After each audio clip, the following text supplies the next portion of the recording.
Director, I'm actually a big fan of law enforcement, and I don't take any delight in asking the questions I'm going to ask you, but law enforcement are given unique powers in our society, and with those unique powers come unique responsibilities, and I can't think of any responsibility greater than guarding the safety and security of our President and his family.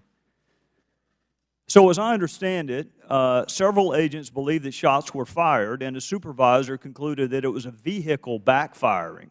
Even if that were true, given the very small investment of resources, why not investigate the shots fired? I think that is where some of the confusion starts to come out, is the story that's in the Washington Post versus... I'm not asking you about a Washington Post story. I'm asking you about why a housekeeper who doesn't go to Glencoe, who doesn't spend 14 weeks in training, who doesn't have 18 weeks of training thereafter, found glass, and your agents did not. The housekeeper was able to locate fragments of glass on the Truman balcony, which is not an area that is frequented by security personnel. And I didn't ask you about who is frequent. I asked you, there was a spontaneous conclusion that shots were fired. There were officers who believed they smelled gunpowder. Your officers drew their weapons, Director. That's how seriously they took it. When did your agency find evidence of the shooting? I believe it was on the 15th or 14th of November. Which was how many days after the shooting? 3 to 4 days later. The Secret Service was actively engaged with the United States Park Police in an effort to determine where and what direction the shots were fired on Constitution Avenue.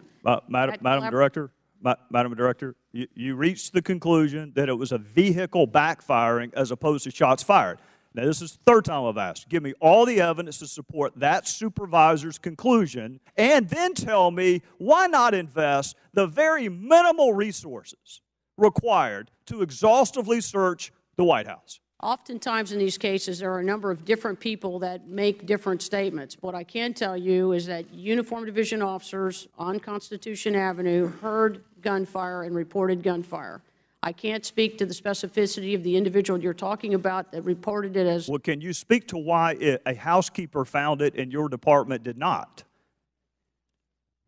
Housekeepers routinely work in the private residence of the President and First Family. Overwhelming suspicion of shots fired, and you don't go through every inch of that residence? The initial shooting incident occurred at 9:30 at night.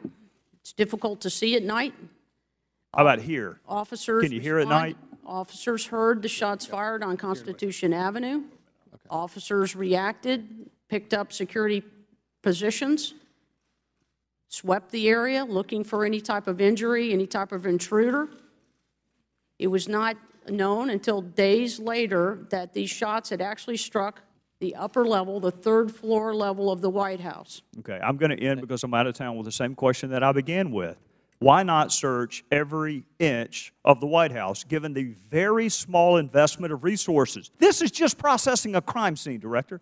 This is not high math. It is processing a crime scene. You actually don't need 18 weeks of training to be able to do that. You just need to walk around. So why wasn't it done? It is my understanding that a perimeter sweep was done. Was it as thorough as it needed to be? Evidently not.